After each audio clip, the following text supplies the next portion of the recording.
নমস্কার বন্ধুগণ, আশা করি আপনারা সকলেই খুব ভালো আছেন। দেবযানীস কোজি কর্নারের নতুন একটি ব্লগে আপনাদের স্বাগত জানাই। ছাদের ওপর মা বড়ি দিচ্ছে, আমিও সেখানে ছিলাম, তবে একটু আগেই নেমে এসেছি নিচে। আর এদিকে ভাইকে পাঠিয়েছিলাম একটু বাজারে। সেই যে সোমের বাবা এসেছিল, বাড়িতে মাটন রান্না হয়েছিল, তারপরে কিন্তু আর হয়নি। তো বেশ কিছুদিন ধরেই ভাবছিলাম যে বাড়িতে একটু মাটন আনবো আর সোমের বাবার মতো করেই রান্না করব। তাহলে চলুন এখন মাটনটা ভালো করে ধুয়ে পরিষ্কার করে নিই, তারপর ম্যারিনেট করতে দিয়ে দিই।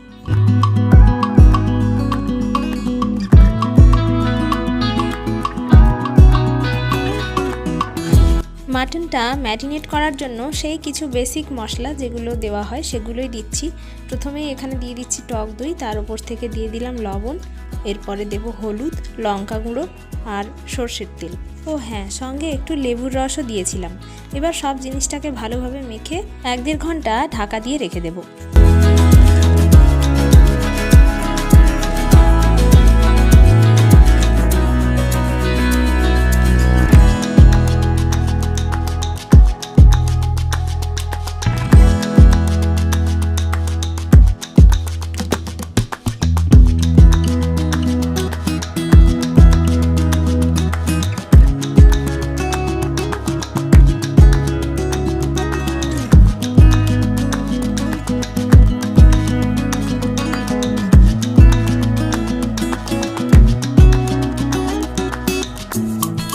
মাটনের সাথে একটা গোটা রসুনও আমি মেখে রেখে দিচ্ছি।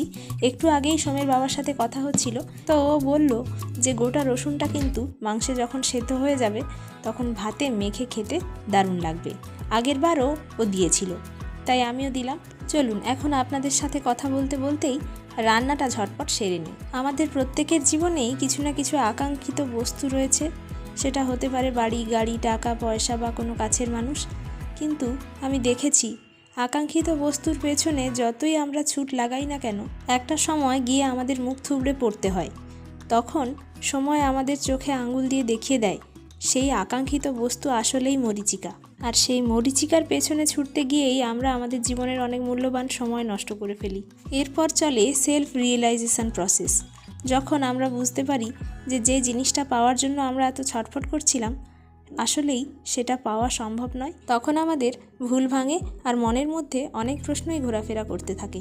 যার মধ্যে একটা কমন প্রশ্ন হলো, আসলেই যা পাওয়ার জন্য আমরা ছটফট করছিলাম তা কি আদৌ আমাদের দরকার ছিল? আর এই প্রশ্নগুলোর উত্তর খুঁজে পেলেই কিন্তু সমস্যার সমাধান তখন থেকেই হতে শুরু করে। আস্তে আস্তে নিজের সাথে যুদ্ধ শেষ হয়, চারদিকের ভারী পরিবেশটা কেমন যেন শান্ত হয়ে আসে। তাই এই রকম পরিস্থিতিতে বিচলিত না হয়ে একটু সময় নিয়ে ভাবুন, দেখবেন সব সমস্যার সমাধান হয়ে গেছে। যাই হোক, আপনাদের সাথে কথা বলতে বলতে মোটামুটি পেঁয়াজটা কষানো হয়ে গেছে আর টমেটোটা দিয়েছি। এখন টমেটোটা সফট হয়ে এলে এরপর এর মধ্যে আদা, হলুদ, লঙ্কা এসব দিয়ে কষাবো। টমেটোটা যাতে তাড়াতাড়ি সফট হয়ে যায় তার জন্য এর মধ্যে একটুখানি লবণ দিয়েছিলাম আর তারপর ঢাকা দিয়ে 1-1.5 মিনিট মতো রেখে দিয়েছিলাম। এখন টমেটোটা সফট হয়ে এসছে, তাই এটাকে খুন্তি দিয়ে ভালো করে নেড়ে চেড়ে কষিয়ে নিচ্ছি।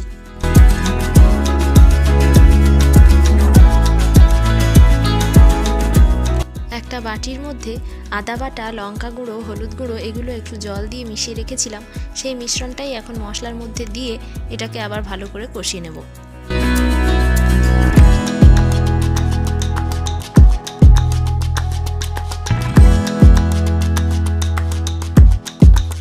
ব্যাস, এবার মশলাটা কষানো হয়ে গেছে, মশলা থেকে তেলও ছেড়ে দিয়েছে। এরপর ম্যারিনেট করে রাখা মাটনটা আমি তুলে দিচ্ছি। এবার মাটনটাকেও মশলার সাথে ভালোভাবে কষিয়ে নেব।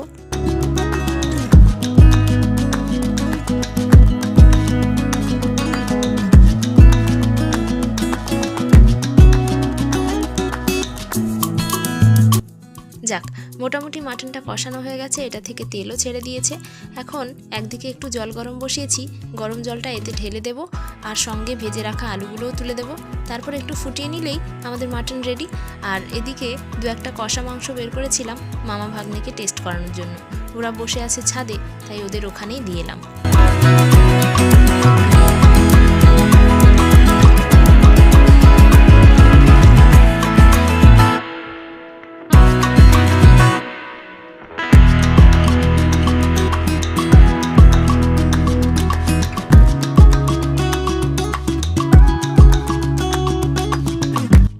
চিকেন বা মাটনের রান্নায় কখনো কারি পাতা দিয়ে দেখবেন, দারুণ টেস্ট হয়।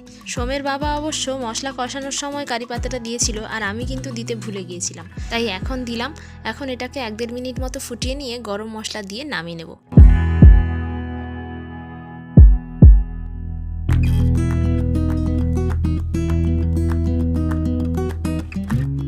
আজ আমাদের দুপুরের লাঞ্চটা ছাদেই হবে, তাই এক এক করে সমস্ত কিছু উপরে তুলে নিয়ে গেলাম। মা অবশ্য ওখানে আগে থেকেই আছে। আজ আবার সন্ধেবেলা আমাদের বেরোনোর কথা আছে গান্ধী মেলা। প্রতি বছরে আমাদের কাঁথি দারুয়ায় গান্ধী মেলা হয় এই সময়টায়। অবশ্য গান্ধী মেলা বেশ কিছুদিন হয়ে গেল, প্রায় শেষের দিকে, তো আমরা আজকেই যাব ঠিক করেছি।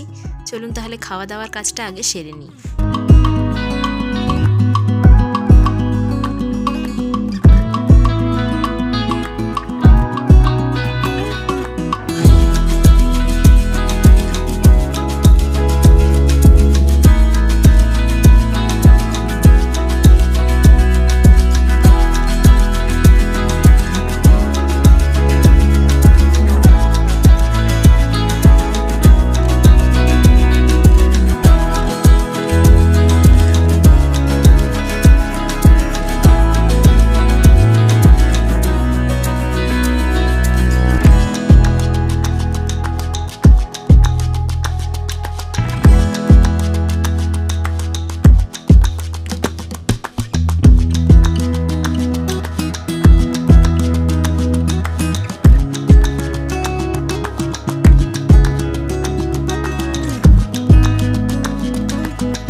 মাটনের মধ্যে যে গোটা রসুনটা দিয়েছিলাম সেটা আমি বাটির মধ্যে নিয়েছি, আর সেটা থেকে আমি 2-1 কোয়া নিয়ে তারপর সেটা থেকে কিছুটা মাকে আর কিছুটা ভাইকেও দিয়েছি। তো রসুনটা খেতে কিন্তু দারুণ লাগছিল। আপনারা কোনো সময় রান্না করলে এভাবে গোটা রসুনটা মাংসের মধ্যে দিয়ে খাবেন, দারুণ হয় খেতে।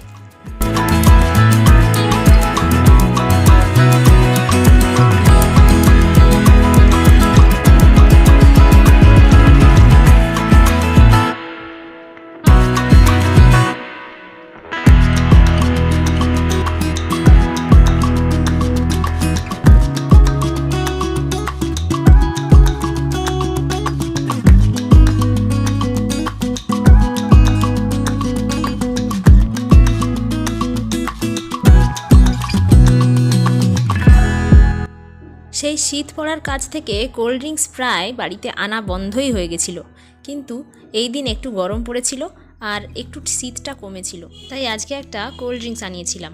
তো কোল্ড ড্রিঙ্কসটা এখন খাওয়া চলছে। ভাই অবশ্য এতে একটু জলজিরাও দিয়েছে, আর মামার দেখা দেখি ভাগ্নেও কোল্ড ড্রিঙ্কসের মধ্যে জলজিরা দিয়ে খাচ্ছে। সেই ছোটোবেলা থেকে দেখে আসছি, বাড়িতে কোনো দিন চিকেন বা মাটন বা এরকম ভারী ভরকম কিছু রান্না বান্না হলে কোল্ড ড্রিঙ্কসও আনা হয়, তো সেই রেসটা থেকেই গেছে। এদিকে আবার ওদের দেখা দেখি আমিও আমার গ্লাসের মধ্যে একটুখানি জলজিরা মিশিয়েছিলাম। খারাপ লাগেনি, একটু টকটক লাগছিল, ভালোই লাগছিল খেতে।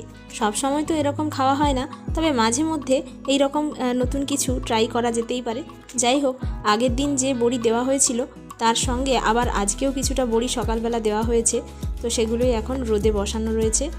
আর এবার আর কিছুক্ষণ পরে এই রোদটা চলে যাবে, তো এগুলোকে তুলে নিয়ে যেতে হবে নিচে। এভাবে 3-4 দিন ভালোভাবে রোদ খাইয়ে নিলে বড়িগুলো পাটা থেকে একাই উঠে আসবে। আর তারপরে তখন বড়িগুলোকে একটা থালা বা গামলায় করে আরও 1-2 দিন রোদে দিয়ে তারপর কৌটোয় ভরে রেখে দিলে বেশ 1 বছর ধরে সুন্দর বড়িগুলো খাওয়া যাবে বিভিন্ন তরকারিতে। একটু আগেই আপনাদের বলেছিলাম যে সন্ধেবেলা আমাদের গান্ধী মেলা যাওয়ার কথা আছে, তো সেই মতো সন্ধ্যের পর বেরিয়ে পড়লাম মা আর ছেলেকে নিয়ে।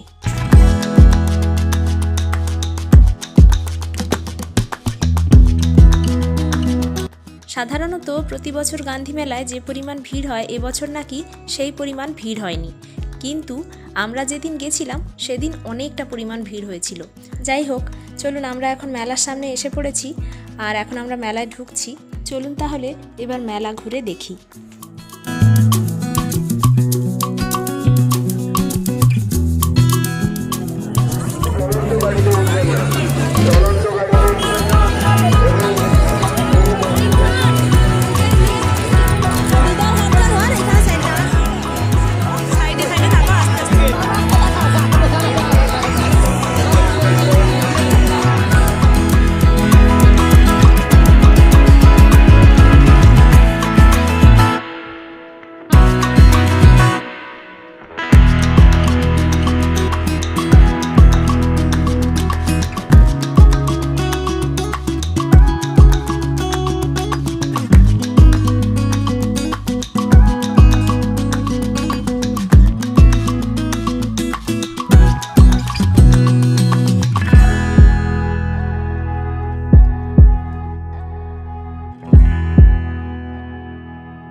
বেশ কিছুক্ষণ এভাবে মেলায় ঘোরাফেরা করার পরে আমার সবচেয়ে পছন্দের জায়গায় গিয়ে আমার চোখ আটকালো।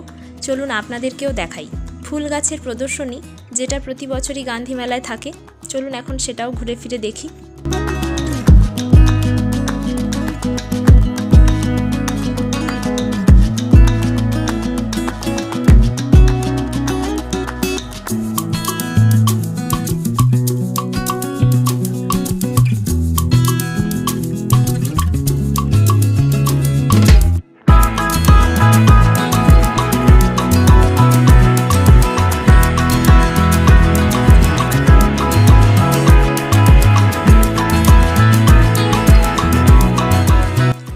গাছের প্রদর্শনীতে গাঁদা গাছ অগাচ্ছিল, আর গাছে হাত দিলে যদি কেউ কিছু বলেন সেই ভেবে আমি খুব ভালোভাবে হাত দিচ্ছিলাম না।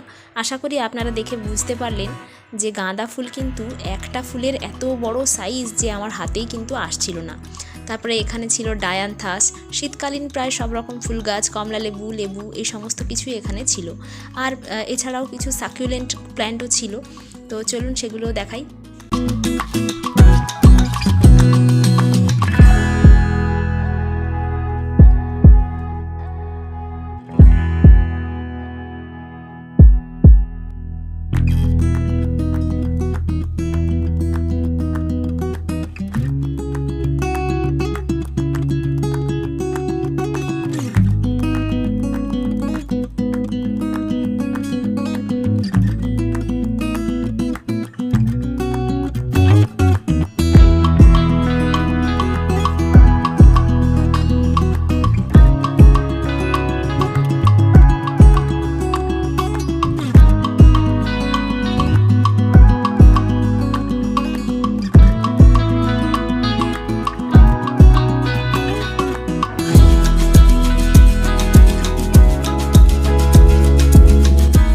আগেরবার গান্ধী মেলায় দুটো ঠাকুর পছন্দ করার পরে ক্যাশের অভাবে ঠাকুরগুলো কেনা হয়নি, আর অনলাইন পেমেন্টও কোনোভাবে করা যাচ্ছিল না। এবার ভেবেছিলাম গেলে ওখান থেকে দুটো ঠাকুর নিয়ে আসবো, কিন্তু এবার দেখি ওই ঠাকুরগুলো নেই। যতটা সুন্দর ঠাকুর আগেরবার দেখেছিলাম সেই ঠাকুরগুলো কিন্তু এবার আমি পাইনি। যাই হোক, চলুন তাহলে আজকের ভিডিও এখানেই শেষ করছি। খুব শিগগির দেখা হচ্ছে নতুন একটা ভিডিও নিয়ে। ততক্ষণ আপনারা সকলেই ভালো থাকবেন, সুস্থ থাকবেন, সাবধানে থাকবেন। আর আজকের ভিডিওটা কেমন লাগলো সেটা আমাকে একটু কমেন্টে জানাবেন। আর ভালো লাগলে ভিডিওটাতে একটা লাইক করে দেবেন। আপনারা যারা এখনও চ্যানেলটা সাবস্ক্রাইব করেননি তাদের জন্য রিকোয়েস্ট রইল চ্যানেলটাকে সাবস্ক্রাইব করে পাশে থাকার জন্য। চলুন তাহলে আজকের মতো আসি, নতুন ভিডিওতে আবারও দেখা হচ্ছে। ধন্যবাদ।